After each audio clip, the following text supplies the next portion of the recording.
Wayne Dorband here for the bi-weekly NTP CEED webinar huddle that we hold here at our Northern Colorado headquarters in Loveland, Colorado, both live here at our site and also going out over the web to those of you that are watching. Enjoy what we have for you today.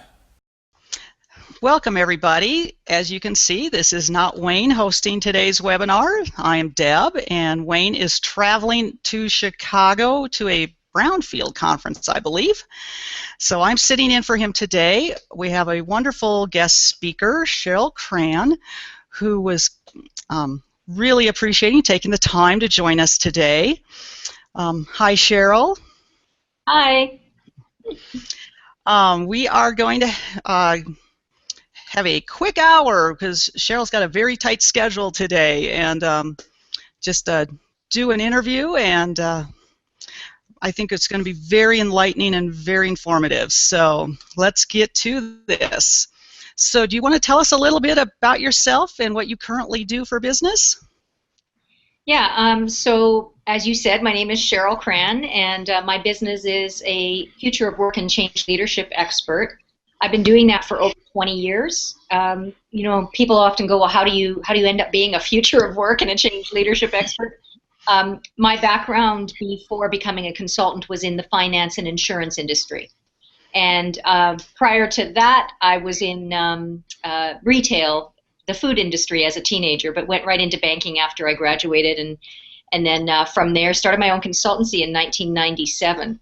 I help businesses and leaders to have a more holistic approach to business, for business to grow in a way that increases energy for customers, employees, and teams, and in a way that is sustainable, in a way that benefits the planet. And really my goal is to help companies to grow while making a bigger imprint and impact on their industries and on the world at large. That's really my purpose, why I'm here. That's what I love to do, and yeah, that's it in a nutshell.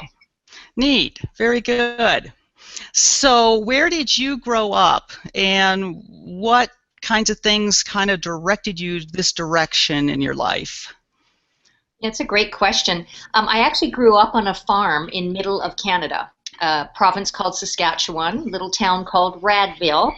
And it was a full working farm. We had, you know, all the chickens and the cows and all of that. So that was a really good environment, I believe, that not many people get to have today, by the way. Not as many. And a couple of events. I mean, there's a few. First of all, my father raised me and my sister as a single dad, which in those days was not as common as it might be today.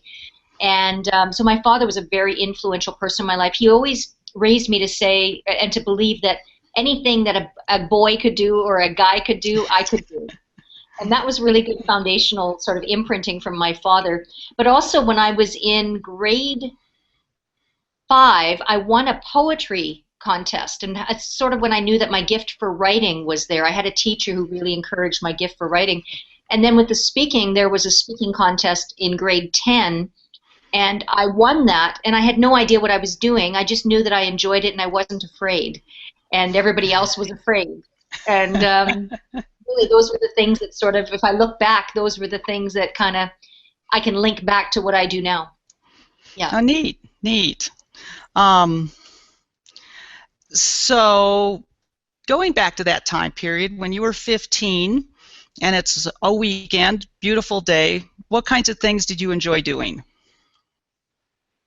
Well, at 15, we had just left the farm and moved to the West Coast, actually, to the Okanagan. So there's kind of a two-parter to that. I mean, when I lived on the farm, a beautiful Saturday afternoon would be on my motorbike that my dad got for me, my Yamaha. And it would be out riding in the field, the wheat fields on the dirt paths, and just being free with the wind in my hair and just having that expansive feeling of being able to do anything and be anything and have that wide open space, you know, to just be with nature. When we moved, I've always been highly ambitious, and I do think that's my dad's imprint as well, because he was always, you know, if you work hard, you can do whatever you want. So when we moved, I got my first job at 15. I actually lied about my age to get my first job at McDonald's restaurant. So you had to be 16 to work there, and I lied about my age, and I got great money that would give me even more freedom. So it's kind of a two-part answer to that one. Yeah. Now, I have to say, I didn't picture you riding a motorcycle based on the things on your website currently. That's awesome. So, as you transitioned into college, was there one person that had an influence on the path your life took? I would say definitely my dad, like I mentioned. But the other one would be my paternal grandmother. My paternal grandmother, amazing woman, still alive. She's 97 in September. Oh my. And when my father raised my sister and I, my paternal grandmother was the most influential female in my life. And my grandmother was a very special woman. She, in fact, she had a care home in Gravelbourg, Saskatchewan for mentally ill people.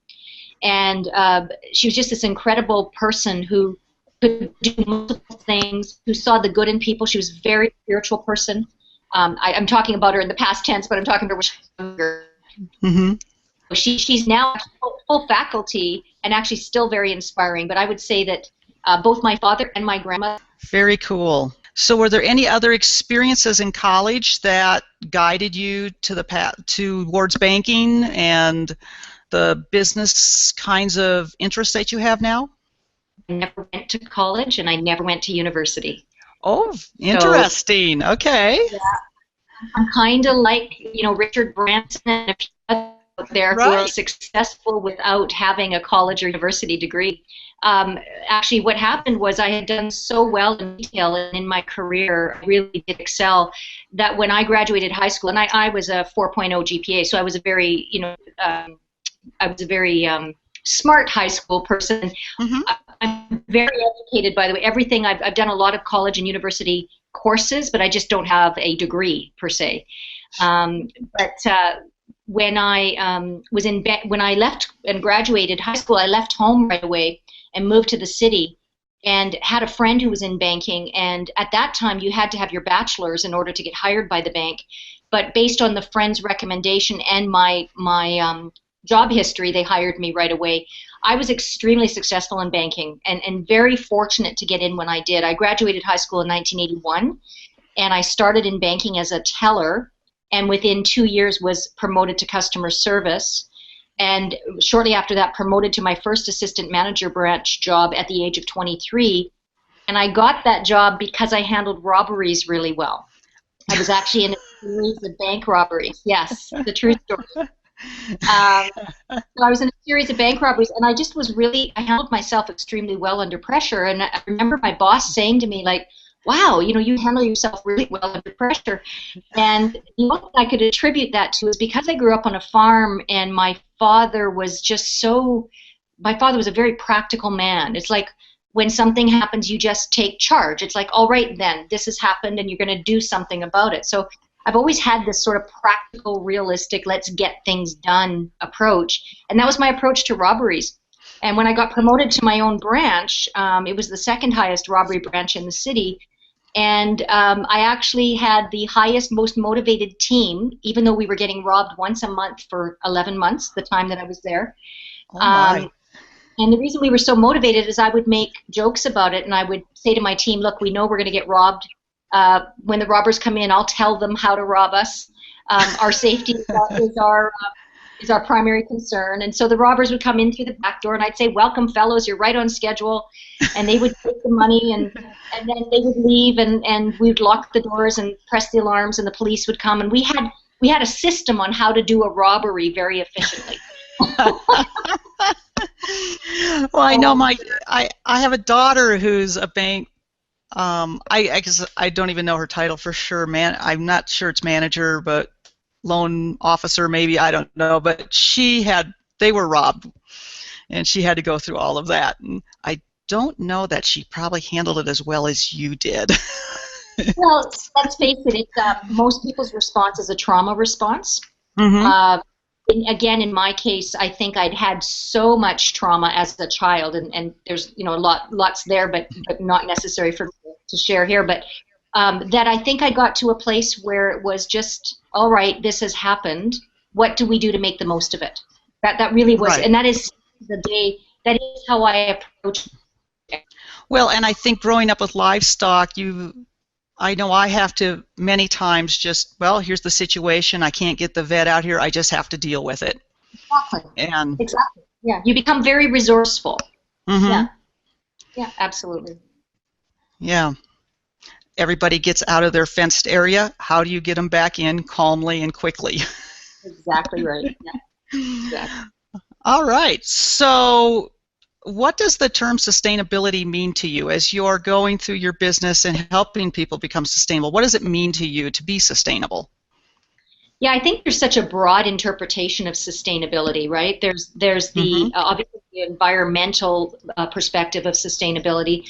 From a business standpoint, I've never been a person who ascribes to growth for the sake of growth. I actually think that approach is the wrong approach to what we're trying to achieve as far as sustainability. I see sustainable business as you are growing, but not at the expense of the environment or at the expense of other industries or at the expense of people. And so I see sustainability as you're providing a product or a service for the market that is usable, that is recyclable, that is something that benefits people. That from the employee standpoint, you're a lean organization. You're not wasteful with your resources, be it money or product or resource, and that you're sustainable in that you're providing opportunity for people to be their best and to grow. So rather than having a business where you're firing people because they're not a fit, sustainability to me is building and growing people so that they can grow with the business and help the business move along. So I have a multi-perspective view on sustainability. Mm-hmm. I'm a true environmental advocate. I believe that we have to take care of the planet or else our future is at risk.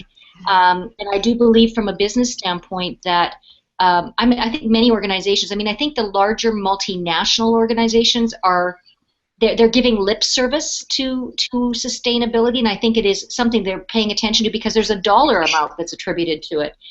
But I do think in the next 5-10 years, it's going to be less lip service and more. We're going to see more sustainable business actual actions, more wind power, more solar power, more ways of using resources that support both the business goals and the goals of supporting our customers and our employees. Yeah. And I totally understand the whole keep it lean, don't waste things. Yes. Being in the livestock industry, you become very careful about how you're using your resources and not wasting hay. Make sure you pick it up off the ground, and Yes, so exactly. that really rings true. So is there a person in the green movement, the sustainable movement, or in your business industry that has had a impact on what you're doing? Yeah, there's two people that come to mind. The first is David Suzuki. I think David Suzuki is a great example of somebody who he's Canadian, but absolutely loved in Canada for his commitment to environment and sustainability for over 3-4 decades now. I've always admired him. I've seen him speak. Some people can experience him as an extreme, maybe not necessarily looking at the integration of where we are, but I do feel he's somebody who is authentic to the environmental protection and what's happening. Another is a colleague of mine. His name is Dr. John Izzo, and he's written a book called Step Up. And he actually wrote a book on corporate responsibility and sustainability a few years ago as well. He wrote a book called Awakening Corporate Soul, which was his first book a number of years ago. Dr. John Izzo is a dear friend, both personally and professionally, and the work that he's doing to help businesses be more sustainable. He just finished walking the Camino in Spain, and has been blogging about it and writing about it. And I do believe his next book is going to be digging even deeper into sustainable business and how we can all come together, planetary and from business standpoint, to improve our impact on the environment. So those are two people that come to mind. Yeah. Neat. So what are, I know with everything you've done, you must have some interesting life experiences and stories. Are there any you'd like to share? Gosh, I mean, being a professional speaker, we could have me just do that for the rest of the interview. The one that comes to mind, just based on what we're talking about, you were talking about livestock and you're talking about, sustainability and really, I had a wake-up call with that in 1994. In 1991, I started working with a seminar company. I left finance and insurance, and I got headhunted to do some seminars for a major North American seminar company. And I was doing about 300 seminars a year, traveling all over North America. And which was I loved what I was doing. I loved speaking and helping people, but it was extremely tiring to do that 300 seminars a year. I did that for about 5 years. In 1994, I was at a stage where I had done multiple presentations. I'd kind of gotten it under my belt. I was getting very comfortable with it, and I have to say to you, maybe even getting a little bit cocky, getting a little bit sort of full of myself. And in 1994, I got a booking in Akiachuk, Alaska. And I'm not sure if you know where that is, but it's very remote Alaska. It's actually north of Bethel. And so when I got that booking, the booking agent who booked it for me said, oh, by the way, you're going to have to sleep in a bed and breakfast, and it's going to be a little more rustic than you're accustomed to, but the client really wants to hire you for your conflict management skill, your change leadership skill. And I really didn't pay really close attention. I just said yes to it. And then a few weeks before the booking agent calls me and goes, by the way, it's probably a little more rustic than I explained to you. I'm not quite sure what you're going to find when you get there, but I just thought it was very rustic. We had a dirt basement when I grew up on the farm, so it's not like I didn't know, rustic. But here's what happened. I ended up flying from Seattle to Anchorage to Bethel. When I got to Bethel, the CEO of the village, it was a very small village, primarily family members. And the CEO of the village greets me and says, hi, I'm your guide, and I'll be taking you back to the village. Now, I did not know how I was going to be taken back to the village. But he takes one look at me and my city slicker garb and my suitcase, and you can tell he's already amused. So he begins to walk me down to the shore, and we get into a metal aluminum boat to go to his village. And it's a metal aluminum boat with an outboard motor, and I tried to pretend that I was cool with this. I'm trying to pretend like, okay, this is fine. But inside, I'm freaking out going, oh my God, like, where am I going? We get in the boat, and a couple of times he decided to have some fun with the city slicker, and he pretended to take me to the shore where there was just like fish hanging on hooks, but no village. And he would just look at my face, and I'd be like, ah! He was having tremendous fun. We finally get to Akiachuk, and we pull up, and it is just wooden huts with no indoor plumbing. They do have telephone wires, and one of the reasons they hired me was because the conflict was that if a family member didn't pay their phone bill, another family member would climb the poles and just simply cut their phone line. So when I got there, I'm like, where's the bed and breakfast? Like, I thought I was staying at a bed and breakfast. He goes, oh no, we don't have bed and breakfast. You're actually staying with me in my home. Now, at this point, being a female professional, I'm a little bit concerned about my safety. I'm now going, okay, this is not what I was told I was going to have to do. So he has a phone line, and the first thing I say is, may I make a phone call, please? And he's like, yes, and I call my husband immediately and say, here's the situation, here's where I am. If you don't hear from me in 3 days, come looking for me. My husband was very concerned, as you can imagine. He was like, wow, okay.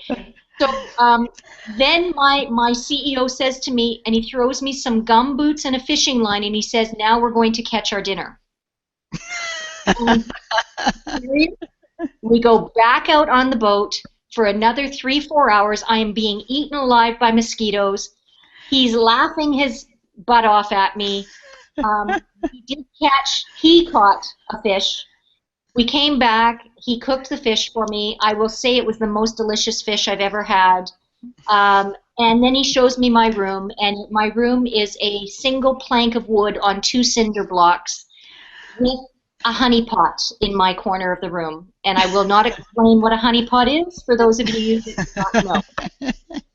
I put my suitcase up against the door to make sure that, I had no unwelcome guests during the evening. During the night, I hear gunshots being fired because they self-police their village. Next morning, I wake up and he takes me to where the seminar is going to be, and it is in their bingo hall, which is just another, place with some pool cues, a pool table, and a few chairs. The leaders show up. There was about 15 leaders. I begin the seminar with the workbooks. I lay it all out. I go to do my job. They start fighting with each other, fisticuffs, throwing chairs. At this point, I am just like, I'm literally thinking I'm in a movie. Like, this is just like a surreal experience. I walk over to pick up a pool cue. I shout to them all. I get them to say, stop. And I say, this pool cue is now a talking stick. And I'm not leaving here today until every one of you speaks the challenge and you commit to the solutions that I'm going to provide at the end of the day. And they all stopped, and the CEO took the stick and he started. And by the end of the day, it was the most amazing, transformative miracle of what happened. I mean, I still get chills because for me, it was such a wake-up call around the fact that I had gotten so complacent and sort of in a repetitive pattern of how I was interacting with people. And it was such a blessing. The CEO, when the day was over, he had tears in his eyes. He hugged me. He was so grateful. And I flew back to Bethel in a Cessna, a 2-seater plane. I was terrified again for my life. I get back to Bethel. I did stay at a bed and breakfast at Bethel, and I showered for what seemed like ever. The next day was my birthday. I go to fly home. I'm so excited. The plane to go back to Anchorage has a fire in the cockpit. They turn around. They go back to Bethel. I have to wait 4 more hours. Finally, we get a new plane. I get into Anchorage. I phone my husband, and I'm just sobbing. From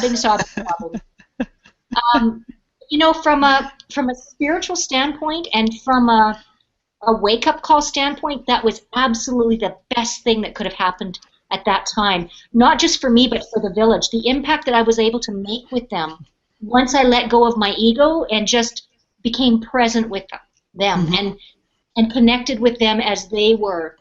It was magical. Really, it was and that story, by the way, was published in Richard D. Carlson's book, Don't Sweat the Small Stuff. So, yeah. It was a great experience. Yeah. Well, and that's great advice, too, to meet your clients at their level. Don't try to bring them up to ours.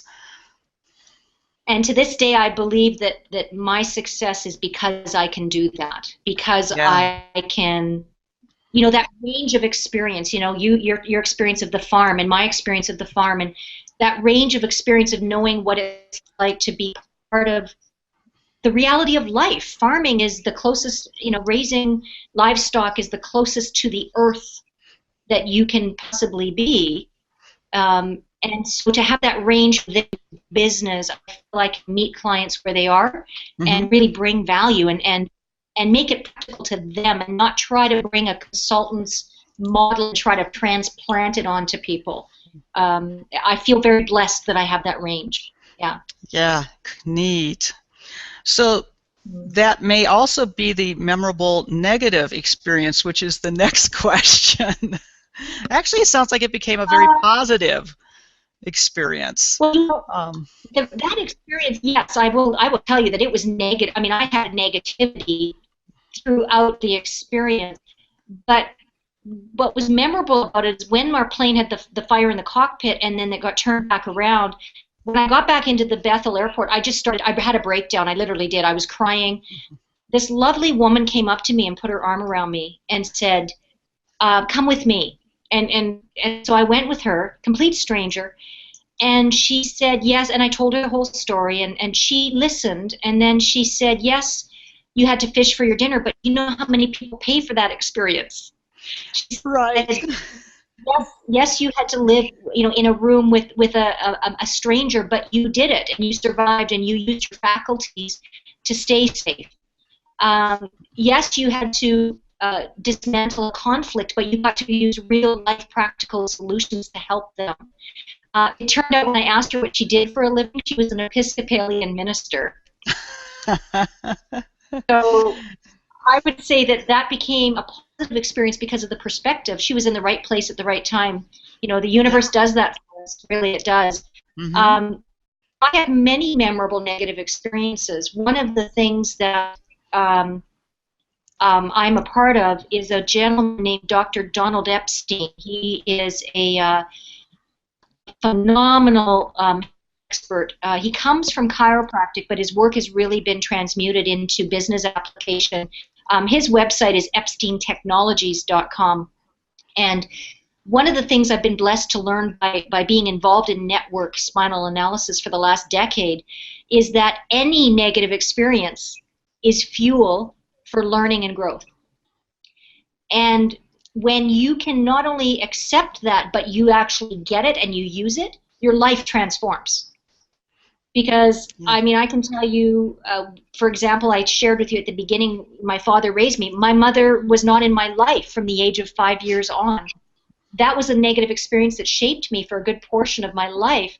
Now how I see it is, it was a tremendous gift that she wasn't in my life because it gave me the hunger to seek helping others, to help others be more successful, to help others. So what are some of the key skills that you promote to businesses in your seminars? What are some key things that you see businesses failing at as far as their communications and things with their employees or just in general? Yeah, I think the common theme I see in most organizations is that there is an expectation for employee performance. They want employees to be at maximum capacity. They want employees to have this common sense. They want employees to be performing at the max. But I come at business from a holistic standpoint, and energy in is energy out. So what I believe in my business is that if you give people the skills, you develop them, you give them the opportunities, you give them reward and recognition. If you build an organization where it's focused on the vision and how your business is making an impact on the world, employees can connect to that and relate. The biggest challenge with communication is, similar to what I shared with you earlier, my stories, is a lot of leaders have ego. That hierarchical leadership approach, like I'm the leader, therefore you must listen to me. Or because I'm in charge, you must do what I'm saying. A lot of what I talk about in the future of work is that the model is shifting to shared leadership. And shared leadership means that everyone is a leader. And that takes a while to get there. I mean, if you look at a traditional organization now, to get to that is quite a journey. One of the companies that's doing a really good job of that is Zappos, Zappos.com. They've adapted Holacracy, which is a really advanced shared leadership model. What I've developed is the mid-level model. It's called shared leadership, where companies can go from hierarchy to shared leadership. And then if they really can embrace the shared leadership, then they can move to a holacracy model. But what has to happen before you can even get to shared leadership is that leaders have to recognize that they have to communicate in a new way, in a more holistic way, in an energy-rich way. They have to be able to build people up and provide people with resources to learn and grow, versus an expectation of people just getting it, or an expectation that people will just work hard. Those days are gone. The younger generations, millennials, Generation Y, inspiring companies. They want to work for inspiring leaders. They don't want to just do the work because they're there for a job. So there's a big shift that's happened. not just motivating employees, but inspiring them and giving them the tools and resources to be better and to grow and to learn and to expand their opportunities. Yeah, we have seen that there is definitely a different attitude in the young people coming out of college today and how they approach their attitudes towards work. So that is absolutely true. Yes. Yeah.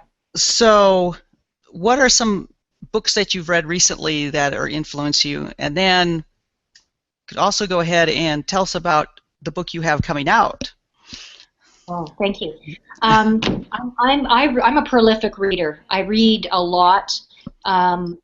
Probably the book right now, Ken Wilber is the founder and creator of Integral Theory.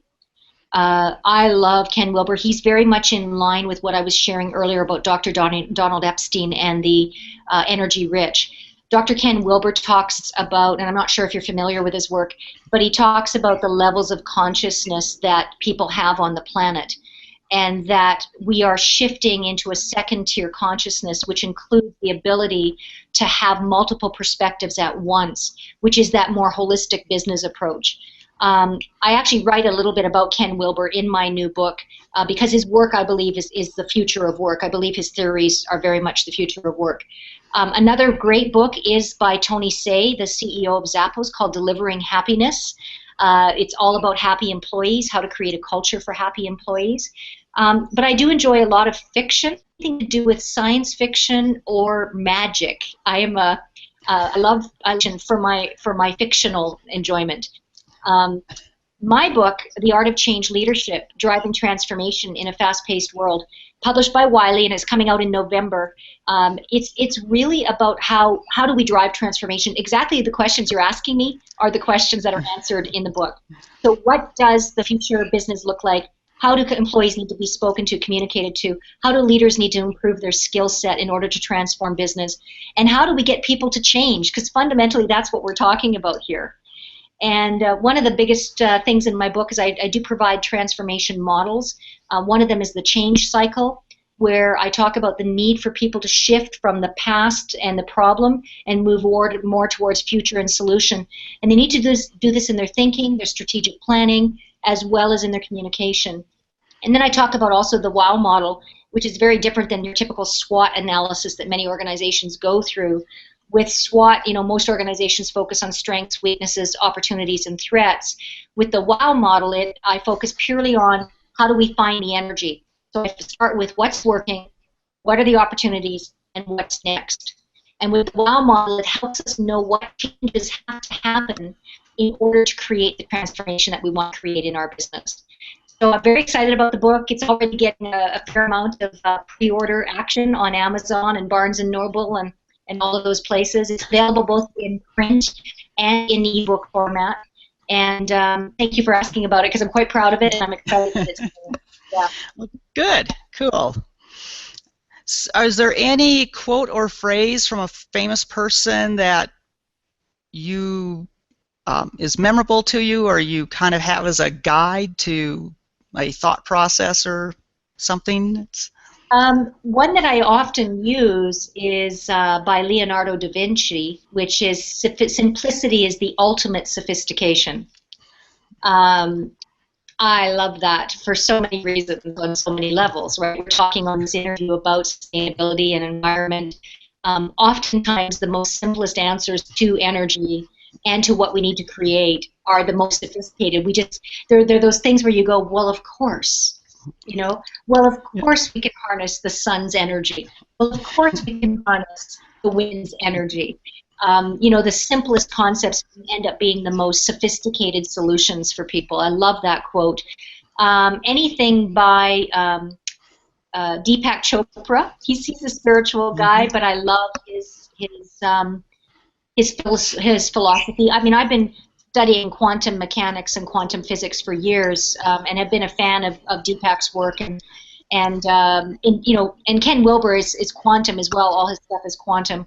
I actually believe quantum is the future of work, and a lot of my philosophies and principles that I use are quantum, but I don't necessarily use that language. Some businesses are still not ready to hear about energy and quantum in business. The progressive ones are. They're going, yes, we know this is the future. We need to talk about this. Because I actually believe that the future is not money or people, it's energy. It's energy in every meaning of the energy between people, how we use energy environmentally. I think that energy is the future of business. And I think that that's, the quantum mechanics around how people can get to that mindset is where we're going to see people shifting towards. Yeah. Yeah. So we're coming up to the last question. I have a couple more after this. Sure. And if anybody has any questions, they should put them in the chat so that we can see them and answer them. So this is one that Wayne likes to ask all the speakers at the end. It's something John Lee Dumas asks on his popular podcast, and that is, if you wake up one morning and you realize you're not, maybe not even on planet Earth, you have your computer, $500, and all your needs are taken care of, what would you do for the next 7 days? Where am I again? On another Someplace, planet? another planet, or just not where you normally are. A computer, $500, and all my needs are taken care of. You know what? I would start a business on the planet with the $500, and I would focus on beaming resources and ideas and energy to all human beings on the planet Earth so that we could elevate the planet Earth beyond where it is now. So that people were conserving energy, people were with a sense of presencing and honoring and a holistic approach. That's what I would do. Interesting, and you're the first one that has taken that approach to what they would do with their money. Most people are just like, I would ditch the computer and go explore. Yeah, no, I would. Earth needs help. Yeah. So, now I'm forgetting the question I was going to ask. Brain went on a different tangent. Do you have anything coming up that professionally for your business you'd like to promote or talk about? Well, I am. I will talk a little bit more about the Dr. Epstein work. I'm a master trainer for Dr. Epstein. It's part of my deliverables. And being a master trainer means that I have actually been the one who's created the content from. Basically, I took Dr. Epstein's health applications of these concepts and translated them into business application. And so we have 9 licensees from around the world who are delivering these powerful concepts on energy. The first program is called Restore, Reorganize, Thought Process for Business. If somebody's focused on restoring, they're always wanting things to either go back to a level of comfort or they're wanting things to stay the same. Where Dr. Epstein says is that we need to now be looking at reorganizing, not from a negative standpoint that how businesses look at reorganize, but from a personal and overall perspective, which is reorganize the way we think and reorganize to a higher level. So that's program 1, and I'm delivering that actually with a consulting client right now, and it's just absolutely transforming the way they're looking at how they're doing business. The second module is called the energy states, and basically Dr. Epstein has discovered that there's 3 different energy states that we show up with. The first one is energy poor. When somebody's energy poor, and a business can be energy poor as well, when somebody's energy poor, they're focused primarily on survival, their body, their health, their well-being, and they don't have any excess energy to make an impact with others. It's more of a self-focused energy. If somebody's energy neutral, it's better than energy poor. Energy neutral means you're going beyond survival, similar to Maslow's hierarchy, where you're now, your basic needs are being met, but now you're going to the next level of growth and learning and contribution. And at energy neutral, things are getting done. When we're doing our email or working, we're energy neutral. And then there's a range in neutral, like if you're doing something inspiring, then you're high energy neutral. And then energy rich, where energy rich is where you're coming from a place of constantly looking at where you can add energy. Your health and well-being is so robust that you have excess energy and ideas to share with others. and you're coming from a place of contribution and sharing. And that's where the shared leadership model really resides, is in that energy-rich place. And then the third program is this new way of looking at things where, there's a lot of information out there about introvert or extrovert, whereas Dr. Epstein's come up with the fact that there's lenses of perception that people come at, and when they use their natural lens of perception, how they're personally wired, then that's where effortless progress can come into play. And that one's called internal and external perspectives for increased improvement in leadership and business. And then the fourth program, which I'm just developing now, and actually our trainers are getting trained on in October, is called Energetic Influences for Business Success. And that's where each energy level has a name or an identifier. And when we have energy richness and all those energetic influences are fueled by energy, that's where effortless progress happens. That's where business ideas come from naturally, because people have excess energy, excess resource, and excess willingness to share. So thank you for the extra few minutes, because I really am passionate. And I'm also launching a new website in the next few months called the Evolutionary Leaders Network. And that's going to be an online resource and training portal for leaders and organizations to bring their leaders to. And they will actually get skills development, not just online, but they'll be able to work with a coach one-on-one. And there will ultimately be an ability to work with me both visually, virtually, and in an annual retreat. And there's nothing really like this out there right now, where it's focused on the perspectives that I'm sharing with you today around. There's going to be 4 portals on that website. The first one's going to be Change Leadership, based on my book. So it's going to be 13 modules on how to do change within an organization that is sustainable. Then there's going to be modules on shared leadership. How do we get to a shared leadership mentality and use the modules to get to shared leadership? Then there's going to be transformational leadership. What is transformational leadership and how is it different from traditional leadership? And then the fourth, I guess we could say the highest evolutionary scale of offerings is going to be evolutionary leadership development. And that's where I bring in all this really cool quantum energy, the work by Dr. Epstein. Really, evolutionary leadership is the ideal that I'm holding for businesses. And I'm currently working with a number of businesses where they're ready for it. And they're already seeing massive shift of how their employees are engaging, how their employees are coming up with innovative ideas, how their customers are responding. So you can tell I have a lot of passion around what I do. Yeah. I really do. That's why when you asked the question about the planet, you said most people say they will explore. It's like, oh, why didn't I answer that? And I really feel like exploring would be inherent in me setting up the business. Because if I was setting up the business on that planet, I'd have to research and explore my resources before I could beam them back to Earth anyway. So I'm wired to actually look at the benefit I'm wired the way I'm talking. Yeah, I can't help right. Yeah. It's yeah. the passion comes through, and that's awesome. Yeah.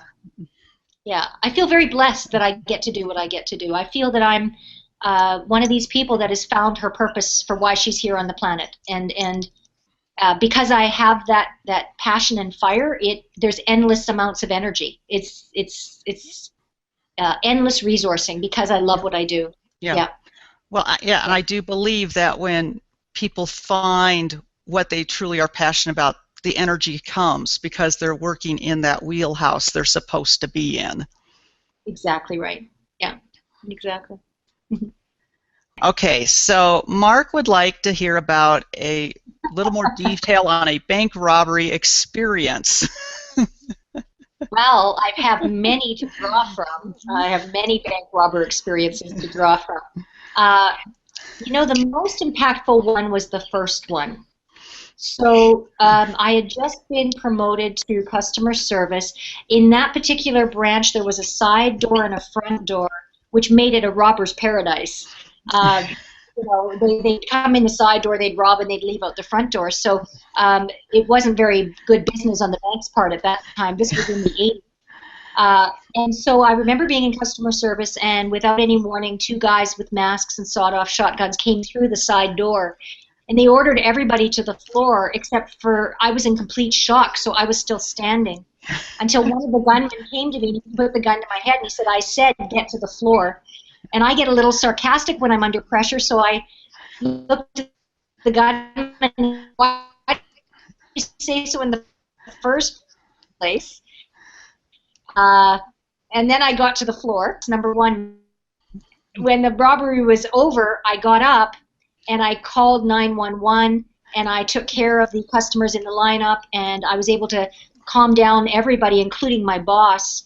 And when the police came, I was the last one standing, so I had the most visual description to give the police. So I was able to identify tattoos and clothing and everything else. It was actually from that robbery that I got promoted to the second highest robbery branch. So I often say, be careful what you're good at. Yeah. So yeah. Yeah, ignore that. Be careful what you wish for. Be careful what you're good at. Exactly right. Yeah. Do you have a favorite science fiction author? Oh my goodness. Oh, too many to mention. I mean, Stephen King, Rod Sterling, Deborah Harkness. I love science fiction movies and television as well. There's a new series that's only viewable on Netflix right now called Sense8. So the word Sense8, and it's actually created by the Wachowskis who did the Matrix series. I love that stuff because I love anything that pop culture brings to the front that shows that we're all interconnected, and that any superhero story, anything that people would perceive as futuristic or not real, I see that there's always a learning and there's always an applicability to life that we can take from those books and those shows. Yeah. And there's always the what if. Exactly. Well, look at some of the things that were in Star Trek. The transmitter looks very much like the first flip phone, right? Yeah. From your, yeah. Beat me up, Scotty. That was our first flip phone. Yeah. Right. Well, I think that's wrapping up all of our questions. So we'll go ahead and wrap this up. Thank you, everybody, for joining us. I'm sorry we lost Cheryl. That was so interesting and informative. And join us next time, September 16th. Yeah, we did indeed lose her there. She popped off. September 16th, we'll have Asia, and I'm forgetting Asia's last name now. We've been working together on some really fun fiber projects. She has created something called the Global Peace Train, and she'll be talking about that and her passion and goals for just helping the planet. So in 2 weeks, we'll be back and we'll see you then. Thank you for joining us.